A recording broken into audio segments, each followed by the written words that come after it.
औज़ुबिल्लाहिमिनश्शैतानिर्रजीम बिस्मिल्लाहिर्रहमानिर्रहीम। अस्सलाम वालेकुम स्टूडेंट्स, मैं हूं मोहम्मद यासिर सलाहुद्दीन। हम लोग कर रहे हैं 9th क्लास का मैथ चैप्टर नंबर 1 जिसकी एक्सरसाइज है 1.3 और इसका क्वेश्चन नंबर 1 हम पढ़ते हैं। हमारे पास है the sum of three consecutive integers. Sum है, मजमूआ है तीन कंसेक्टिव इंटीजर्स का इज़ 42 फाइंड थ्री इंटीजर्स। तो ये इंटीजर्स फाइंड करने हैं। तो बेटा जब आप मीनिंग समझ लेते हैं तो ऑटोमेटिक आपको पता चलता है कि हमने क्या करना है। जैसे वो कह रहे हैं थ्री, इसका मतलब तीन चीज़ें हैं। कंसेक्टिव कहते हैं एक के बाद दूसरा आना। जैसे कि हम कहते हैं कि फर्स्ट वैल्यू जो है वो 5 है, तो फिर सेकंड 6 होगी और थर्ड जो है वो 7 है, क्योंकि ये एक के बाद दूसरा, दूसरे के बाद तीसरा आ रहा है। तो कंसेक्टिव है एक के बाद तीसरे, एक के बाद दूसरे का आना। इंटीजर्स हमें पता है क्या है, 0 +-1 +-2 +-3, लेकिन क्वेश्चन में कंडीशन उसने हमें बता दी है the sum of three consecutive integers. तीन इंटीजर्स हैं, 42 आएगा और 42 क्या आएगा प्लस करने के बाद। तो हम लेट्स कर लेते हैं, फर्ज करते हैं। हमने कहा लेट्स, फर्ज किया फर्स्ट इंटीजर। फर्स्ट इंटीजर है x, फिर second integer,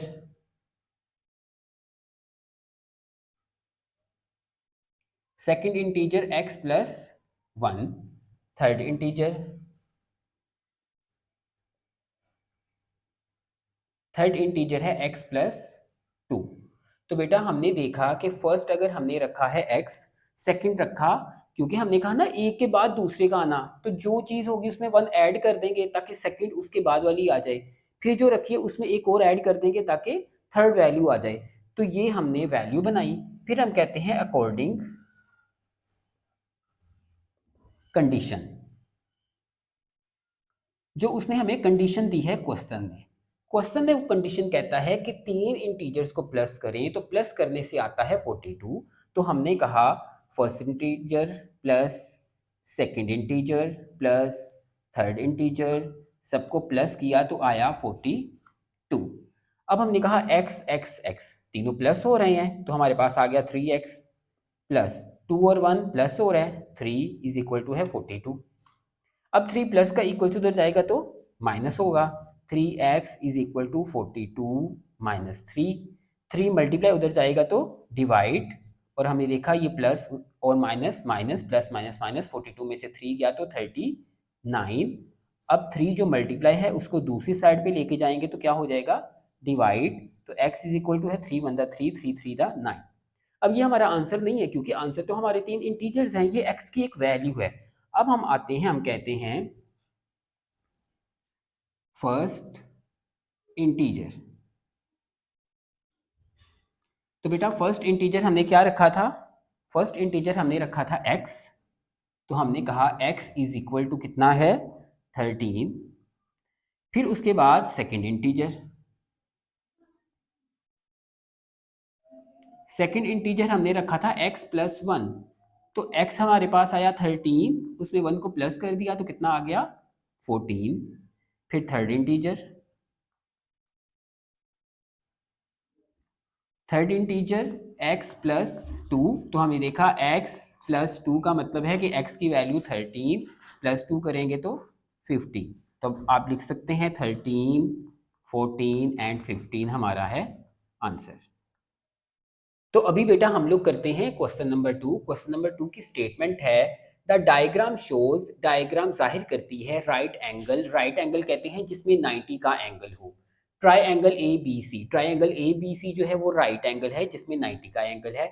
in which the length of A C is this, length of A C हमें दी गई है।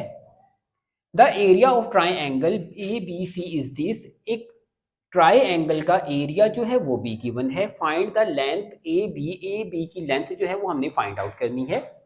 फॉर्म दिस, इस शक्ल में, तो इस शक्ल में जो है वो हमने फॉर्म क्या करनी है, फाइंड आउट करनी। तो बेटा देखा हमने, सबसे पहले जो है वो हमारे पास है मेजरमेंट ए सी है √3 प्लस √5 सेंटीमीटर। फिर उसके बाद हमारे पास है area of triangle A B C, तो इसका एरिया भी हमें गिवन है 1 plus under root 15। Find out करना है, find the length of A B. ठीक है, तो हमने फाइंड करना है measurement A B question mark की, हमने फाइंड करना है। क्योंकि बात हो रही है एरिया ऑफ ट्राइंगल, तो इसका मतलब है एरिया ऑफ ट्राइंगल का फॉर्मूला पुट करेंगे हम।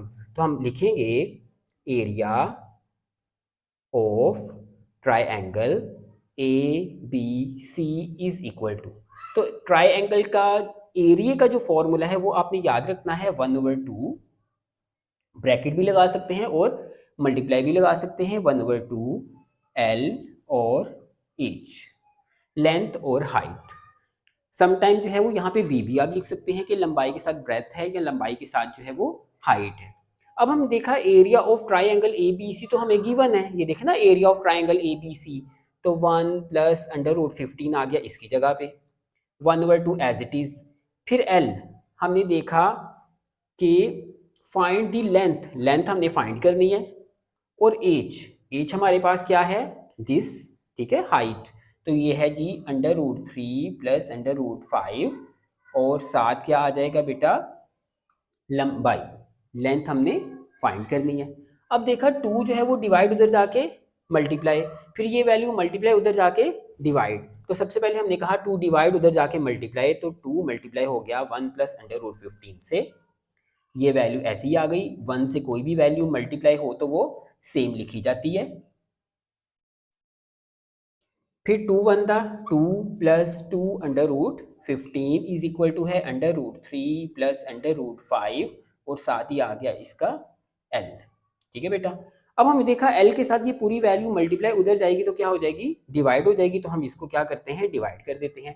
2 प्लस 2 √15 डिवाइडेड बाय ये पूरी वैल्यू इधर √3 प्लस √5। और इन क्वेश्चंस में जब भी हम कोई भी वैल्यू जो दूसरी साइड पे शिफ्ट करते हैं उसके ऊपर अगर अंडर रूट है तो हम क्या करेंगे, उसको रैशनलाइज करेंगे, रैशनलाइज करें ताकि जो डिनोमिनेटर है उसके ऊपर से स्क्वायर रूट खत्म हो जाए। तो अब हम इसको क्या करेंगे, रैशनलाइज।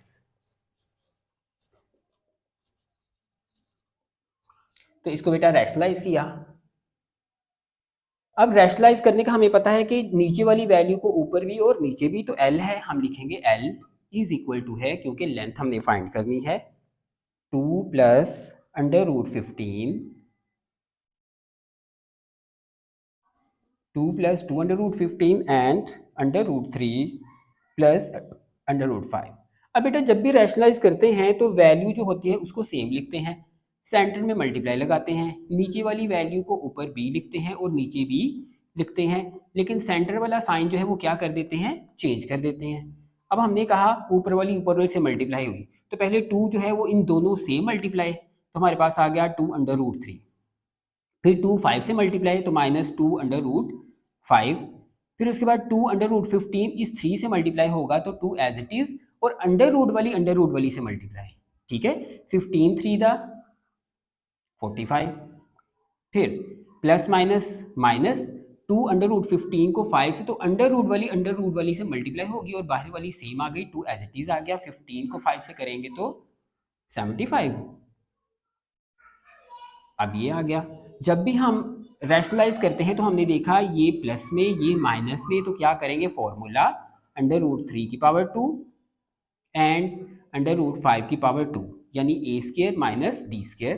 फिर L इज इक्वल टू है, अब क्या किया हमने, इनको कर देते हैं फैक्टराइज, 2 3 2 5 प्लस 2, 45 का एलसीएम लिया तो हमारे पास क्या आएगा बेटा, एलसीएम 45 हमारे पास है, पहले 3 3 1 3 3 5 15, फिर 3 3 5 15 एंड 5 1 5। तो हमारे पास आ गया बच्चों 3 की पावर 2 मल्टीप्लाई 5, फिर -2।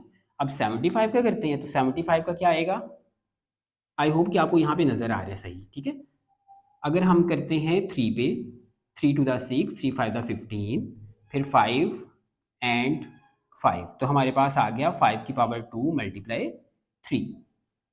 अब ओवर के नीचे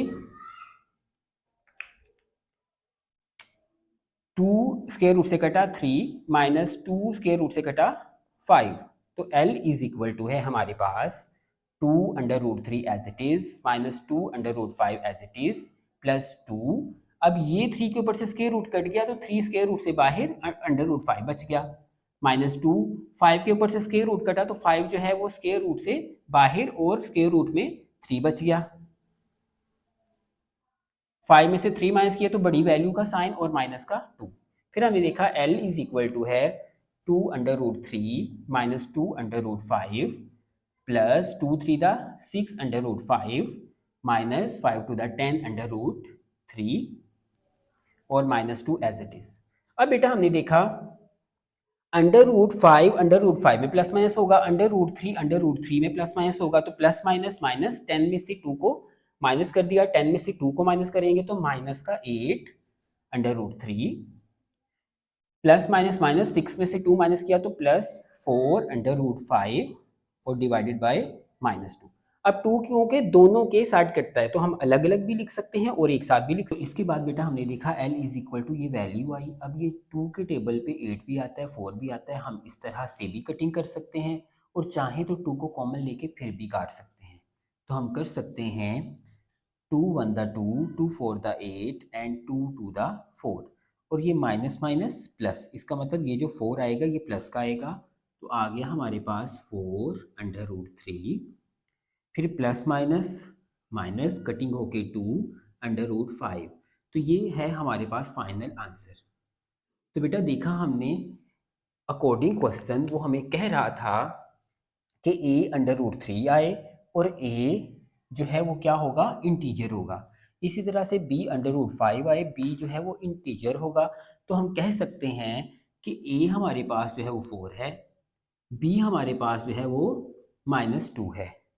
तो इसी के साथ हमारा ये क्वेश्चन कंप्लीट होता है। हम चलते हैं क्वेश्चन नंबर 3 की तरफ। तो बेटा इसके बाद है क्वेश्चन नंबर 3। क्वेश्चन नंबर 3 की स्टेटमेंट है हमारी, अ रेक्ट एंगल है साइड ऑफ लेंथ। एक रेक्ट एंगल है जिसकी साइड की लेंथ है this metre and this metre. अब अगर एक रेक्ट एंगल है तो हम कहेंगे कि जो बड़ी साइड है वो उसकी लंबाई और छोटी साइड जो है वो उसकी चौड़ाई, यदि लेंथ और विड्थ हो जाएगी। Express the area of rectangle, हमने एक्सप्रेस करना है एरिया। तो एरिया एक्सप्रेस करने का मतलब है कि हमने रेक्टेंगल का एरिया फाइंड करना है जिसका सिंपल फॉर्मूला है, और सिंपल उसका फॉर्मूला बेटा आप सबको पता है, rectangle area is equal to है लेंथ मल्टीप्लाई विड्थ, यानी दोनों साइड्स को मल्टीप्लाई कर देंगे तो हमारे पास जो है वो एरिया आ जाएगा। फिर वो कहता है a plus B √2 where a and b are integer, a और b जो है वो इंटीजर्स हैं। तो सोल्यूशन हमने शुरू किया, हम सबसे पहले जो है कुछ चीज़ें लिख लेते हैं। जैसे हमारे पास है लेंथ, तो हम कहते हैं length of a rectangle. Rectangle की लेंथ हमारे पास है और वो है 2 प्लस √18। फिर उसके बाद लेंथ के बाद है width, wide of a rectangle. तो बेटा इसकी वाइड भी उन्होंने हमें दी है 5 - 4√2। एक्सप्रेस करना है एरिया, तो एरिया ऑफ रेक्टेंगल, तो इसका एरिया जो है वो हमने फाइंड आउट करना है। तो हम कहते हैं area of rectangle is equal to, अब एरिया ऑफ रेक्टेंगल हम शो करते हैं ए से, और formula L multiply W for wide width भी पढ़ते हैं उसे। अब ये दोनों चीज़ें हमारे पास है तो हम कहते हैं A इज इक्वल टू है, लेंथ है 2 प्लस √18, ब्रैकेट में लिख देते हैं क्योंकि हमें पता है कि दोनों ब्रैकेट्स के सेंटर में कुछ नहीं, तो इसका मतलब मल्टीप्लाई होगा 5 - 4/√2। अब हमने कहा 2 एज इट इज प्लस 18 की जगह पे हम क्या लिख सकते हैं, 18 का अगर एलसीएम ले लें तो बेटा हमारे पास एलसीएम में क्या आता है, ये देखिए 18, 2 9 द 18, 3 3 एंड 3 1। तो हमारे पास क्या आएगा 3 की पावर 2 मल्टीप्लाई 2, फिर 5 एज इट इज 4 की जगह पे लिख सकते हैं ना 2 × 2, √2। अब मैथ का एक रूल होता है, वो रूल आपने यहाँ पे पुट करना है और वो रूल हमें कहता है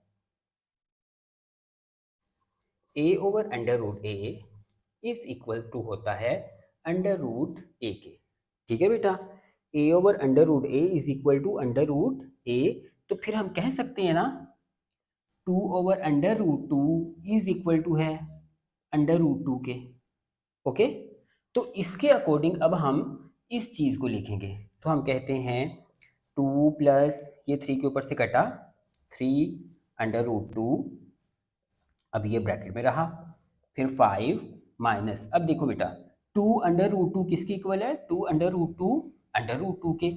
तो ये 2 अपनी जगह पे और इन दोनों की जगह पे सिंपल क्या आएगा, √2 और ब्रैकेट क्लोज। ठीक है, आपने इस चीज़ को याद रखना है और इस चीज़ को समझना है। ठीक है, अब हमने देखा ये पूरी वैल्यू आपस में मल्टीप्लाई, तो इन दोनों को मल्टीप्लाई कर देते हैं। मल्टीप्लाई हुआ तो 2 5 दा 10, 2 2 दा 4/√2, 3 5 दा 15/√2, प्लस माइनस माइनस 3 2 दा 6, और √2 से मल्टीप्लाई होगा तो √2 की पावर 2 आ जाएगी। फिर इसके बाद हमने देखा 10 एज इट इज़, -4/√2 प्लस 15/√2 -6, ये इसके ऊपर से कटा तो सिंपल आ गया 2। अब √2 में प्लस माइनस हो सकता है और ये आपस में मल्टीप्लाई हो जाएगा।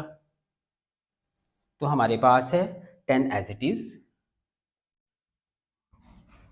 माइनस प्लस माइनस 15 में से 4 को माइनस किया तो बड़ी वैल्यू का साइन, 15 में से 4 गया तो 11/√2 माइनस 6 टू द 12। अब प्लस प्लस प्लस, और ये हमारे पास है फाइनल आंसर।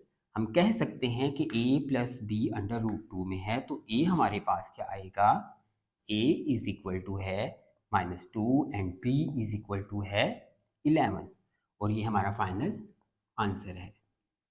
इसी के साथ क्वेश्चन नंबर 3 कंप्लीट होता है। अब हम चलते हैं क्वेश्चन नंबर 4 पर। तो अब बेटा है क्वेश्चन नंबर 4। क्वेश्चन नंबर 4 में हमने देखा फाइंड 2 नंबर्स, 2 नंबर फाइंड करें हुज सम इज 68, जिनका सम 68 है, एंड हुज डिफरेंस इज 22, जिनका फर्क जो है वो 22 है। यानी उनको प्लस कर देंगे 68 आएगा और माइनस कर देंगे 22 आएगा, तो वो 2 नंबर्स फाइंड करने हैं। सबसे पहले हम लोग लिखते हैं लेट, कि हम फर्ज कर रहे हैं फर्स्ट नंबर, क्योंकि वो नंबर्स पता होंगे तो हम उनको प्लस करेंगे और माइनस करेंगे। तो first number is equal to है x, और हमने फर्ज किया कि फर्स्ट नंबर x है। सेकंड नंबर, तो सेकंड नंबर बेटा है y। अब अकॉर्डिंग कंडीशन,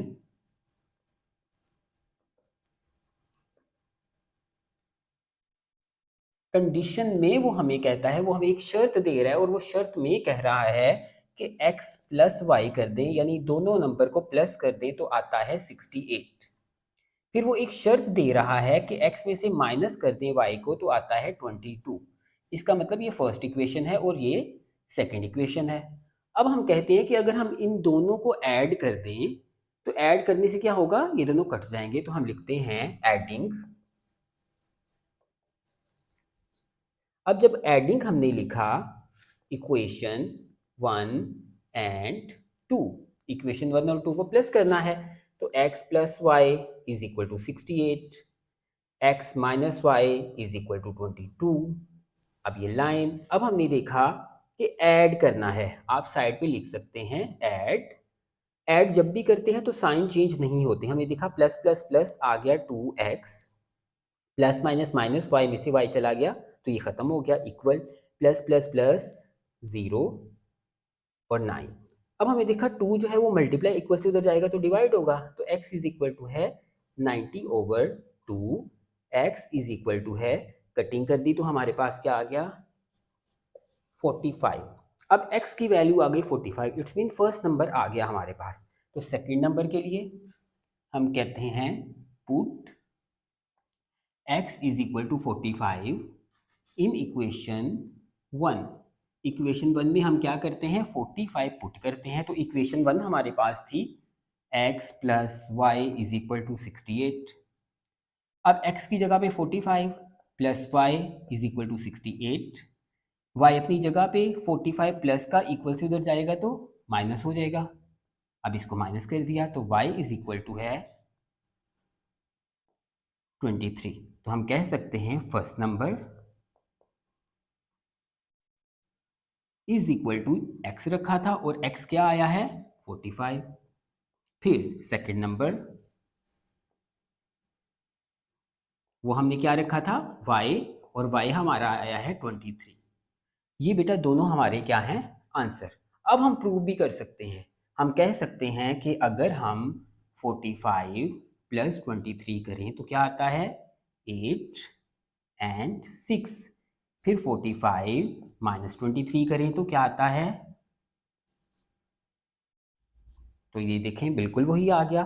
तो इसीलिए हमारा ये क्या है दोनों आंसर, एक x का और एक y का। अब बेटा हम लोग करते हैं क्वेश्चन नंबर 5। क्वेश्चन नंबर 5 में हमने देखा द वेदर इन लाहौर, लाहौर का मौसम वाज यूजुअली वार्म, आमतौर पर गर्म था, ड्यूरिंग दी समर, गर्मियों में, ऑफ 2024, 2024 में।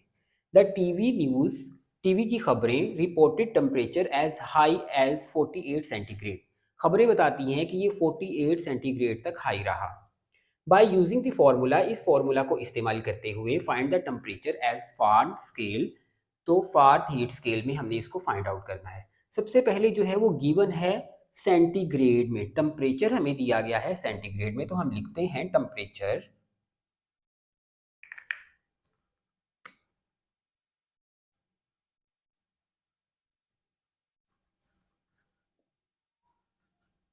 टेम्परेचर बेटा हमारे पास है सी में, सेंटीग्रेड में 48 डिग्री।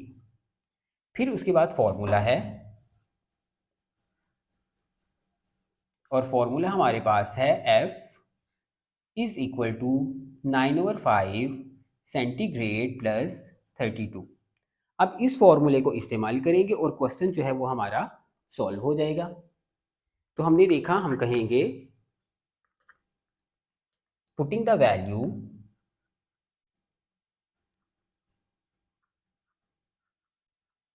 वैल्यू को पुट किया।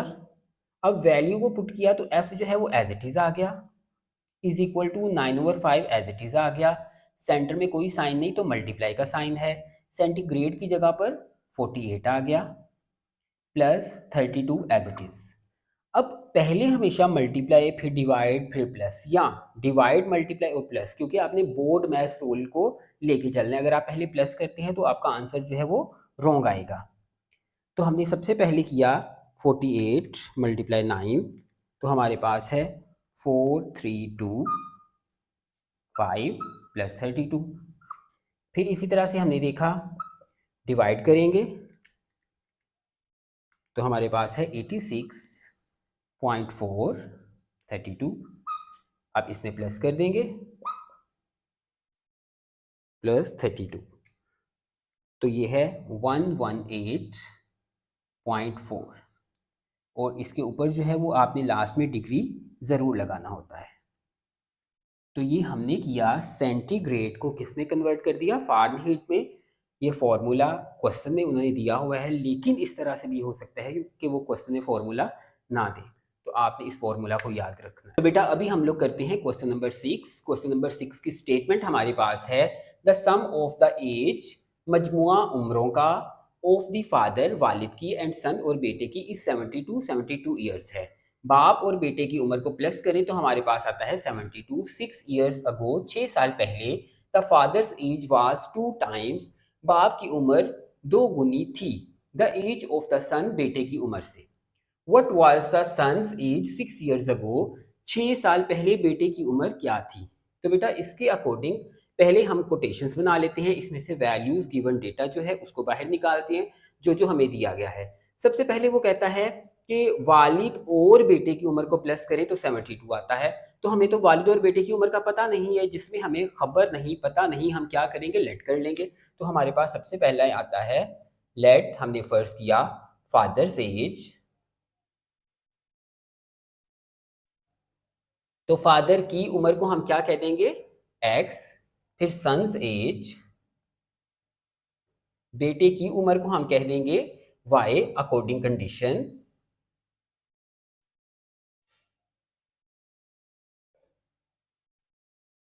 कंडीशन के मुताबिक। अब कंडीशन जो है वो हमें कहती है कि x प्लस वाई करें, ठीक है, दोनों की एजिस को क्या करें, प्लस करें, बाप और बेटे की उम्र को प्लस करें तो आता है 72। तो हमारे पास है x प्लस वाई 72। फिर हमने देखा वो कहता है कि 6 साल पीछे जाना है, पीछे जाने का मतलब है माइनस करना है, ठीक है, तो बाप की उम्र में से माइनस कर देंगे, बेटे की उम्र में से माइनस कर देंगे। तो फिर हमने देखा अगर 6 साल पीछे जाना है तो अब हम करेंगे फादर्स एज 6 years ago, 6 साल पहले बाप की उम्र, और 6 साल पहले बाप की उम्र क्या थी, x-6।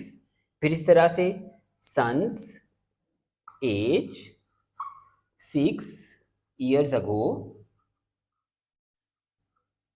तो 6 साल पहले बेटे की उम्र क्या थी, वो हमारे पास थी y-6। अब अकॉर्डिंग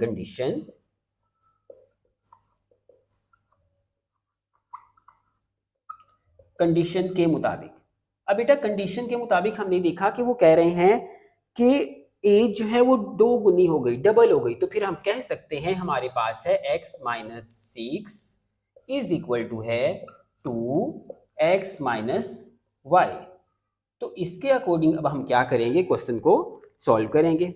अब हमने देखा x-6 जो है वो अपनी जगह पे आएगा, 2x था 2x, ठीक है, और 2 6 था 12। अब हमने देखा, सॉरी,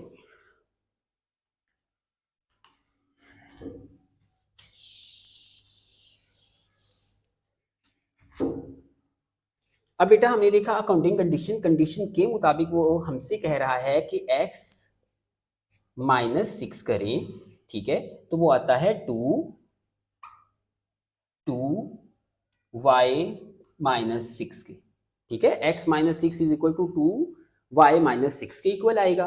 फिर हमने कहा x-6 तो ऐसे ही आएगा, 2y का 2y प्लस माइनस माइनस 2 6 था 12। अब y की वैल्यू दूसरी साइड पे शिफ्ट और 6 इधर आ जाएगा, तो x y उधर जाके माइनस का 2y इज इक्वल टू है -12, 6 उधर जाके प्लस का हो गया, फिर x-2y इज इक्वल टू है माइनस का 6। तो ये इक्वेशन और ये इक्वेशन कंडीशन के मुताबिक फर्स्ट इक्वेशन, कंडीशन के मुताबिक सेकंड इक्वेशन। अब हमने देखा अगर हम इनको सॉल्व करते हैं तो फर्स्ट इक्वेशन ऊपर आएगी एंड सेकंड इक्वेशन जो है वो नीचे आएगी।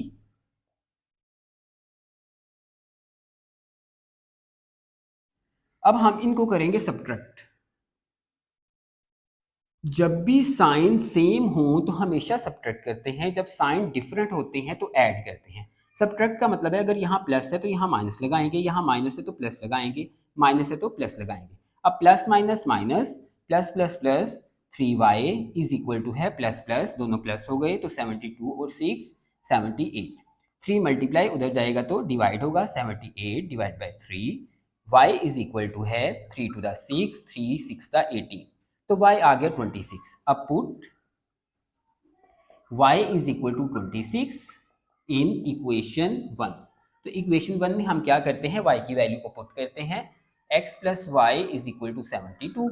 अब x की जगह पे x की वैल्यू जो नहीं है अभी, y की जगह पे y की वैल्यू और 72 as it is, x is equal to 72, 26 plus का उधर जाएगा तो माइनस का, x इज इक्वल टू है 72 में से 26 को माइनस कर दिया तो 6 और 4, और ये आ गया 46। अब मेन जो टारगेट है हमारा वो है what was the son's age 6 years ago, 6 साल पहले बेटे की उम्र क्या थी। तो बेटे की उम्र हमने फाइंड करनी है, तो बेटे की उम्र तो y थी, ठीक है, तो अब हम y पे चले जाते हैं और हम लिखते हैं सन्स एज, और कब की, 6 years ago, 6 years ago। तो इसके लिए अब बेटा क्या होगा, हमने देखा, हमने पुट किया था y -6, तो y की वैल्यू हमारे पास है 26, -6 करेंगे तो आएगा 20, और ये है हमारा मेन आंसर। बेटे की उम्र 6 साल पहले ये थी। इसके साथ ही हमारा ये क्वेश्चन कंप्लीट होता है। हम करते हैं नेक्स्ट सवाल। तो बेटा अभी हम लोग करते हैं क्वेश्चन नंबर 7। क्वेश्चन नंबर 7 की स्टेटमेंट है, मिरहा बोट आ टॉय, मिरहा एक खिलौना खरीदती है फॉर रुपीज़ 1500, 1500 का, एंड सोल्ड फॉर रुपीज़ 1520, और बेचती है 1520 का।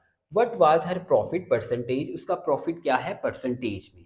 तो हमने देखा यहाँ पर एक ख़रीदने की कीमत है, बेचने की कीमत है, और हमने प्रॉफिट बताना है, लेकिन वो जो प्रॉफिट है वो परसेंटेज में होना चाहिए। तो इसके लिए एक सिंपल सा फॉर्मूला है। सबसे पहले हम वैल्यूज़ लिखते हैं। उसने एक चीज़ खरीदी, जब कोई चीज़ खरीदते हैं तो वो कॉस्ट प्राइस होती है, यानी बेचने के लिए जब कोई चीज़ खरीदी तो वो कॉस्ट प्राइस हुई। तो सबसे पहले हम लिखते हैं कॉस्ट प्राइस, और कॉस्ट प्राइस को शो करते हैं CP से। कॉस्ट प्राइस है हमारे पास 1500। फिर उसके बाद है सोल्ड प्राइस, सोल्ड प्राइस, और उसको लिखते हैं SP से, सेल प्राइस भी कहते हैं, और सेल प्राइस है 1520। फिर उसके बाद आता है प्रॉफिट। अब हमने देखा अगर प्रॉफिट फाइंड करना है तो प्रॉफिट का एक छोटा सा फॉर्मूला होता है, sale price minus cost price. ठीक है, तो देखिए बेटा, सेल प्राइस है हमारे पास 1520, कॉस्ट प्राइस है हमारे पास 1500। 1520 में से 1500 माइनस किया तो आया 20। फिर उसके बाद हमने फाइंड आउट करना है what was the profit percentage, profit को फाइंड करना है और परसेंटेज में। तो अब हम लिखते हैं profit percent, profit percentage is equal to है, इसके लिए हमारे पास एक छोटा सा फॉर्मूला है, और वो फॉर्मूला है profit divided by cost price. Cost price को हम क्या लिख सकते हैं, CP मल्टीप्लाई 100, और साथ क्या आएगा परसेंट, क्योंकि हमने परसेंटेज में इसको फाइंड करना है। अब वैल्यूज जब हम पुट करते हैं तो प्रॉफिट, प्रॉफिट की जगह पे प्रॉफिट आ गया, और प्रॉफिट आया था 20, कॉस्ट प्राइस उन्होंने हमें दी हुई है 1500, मल्टीप्लाई 100 एज इट इज आ गया। फिर हमने देखा 2020 से काट दिए, तो अब कैलकुलेटर से इसको डिवाइड कर देते हैं, तो हमारे पास आएगा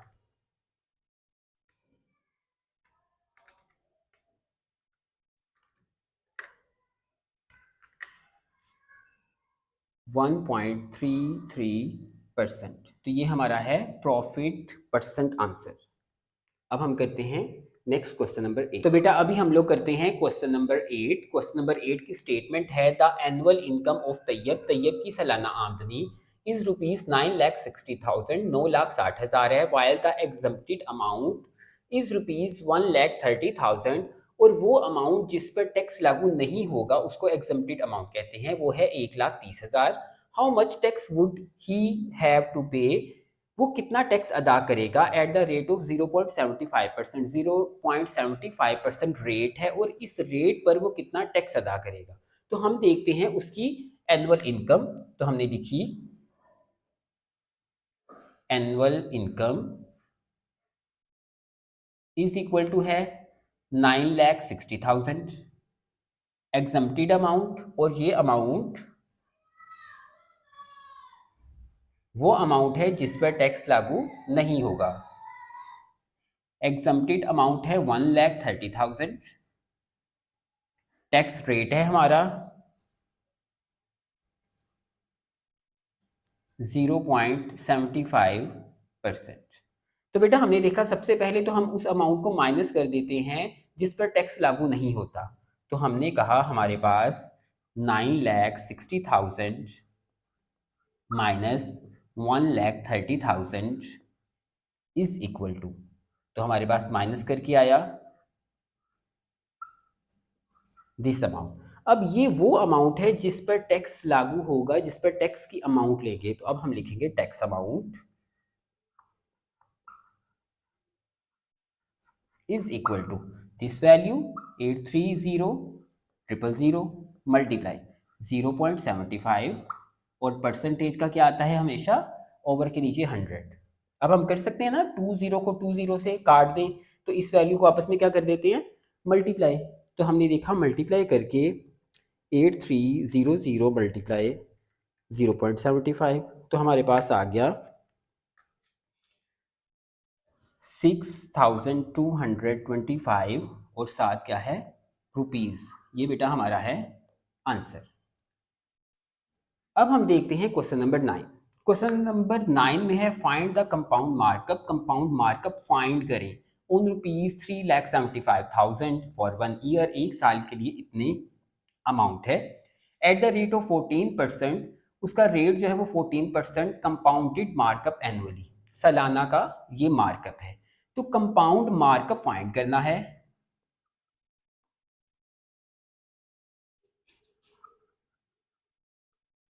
कंपाउंड मार्कअप फाइंड करना है, क्वेश्चन मार्क आ गया। फिर हमारे पास रुपीज़ है। ये जो रुपीज़ है ना, ये प्रिंसिपल अमाउंट होती है और इसको किससे शो करते हैं, पी से। ये है प्रिंसिपल अमाउंट, तो इट्स मीन पी लिखेंगे। अब पी की जगह पे 375,000। फिर उसके बाद हमारे पास है फॉर 1 ईयर। 1 ईयर जो है वो टी है, यानी हमारा टाइम 1 ईयर। फिर है रेट ऑफ इंटरेस्ट, और रेट ऑफ इंटरेस्ट को आर से डिनोट करेंगे 14%। कंपाउंड मार्कअप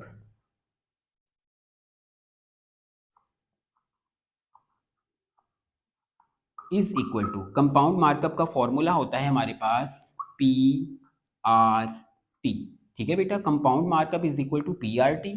कंपाउंड मार्कअप तो इसी तरह से रहेगा, इक्वल लगा के पी की वैल्यू, और पी की वैल्यू है 3,75,000, मल्टीप्लाई आर की वैल्यू है 14 और परसेंटेज का 100, टी हमारे पास है 1। अब हमने देखा 2020 से कटे, इनको आपस में मल्टीप्लाई कर देते हैं। 3750 मल्टीप्लाई 14, तो हमारे पास है दिस वैल्यू रुपीज़। तो ये है हमारा आंसर।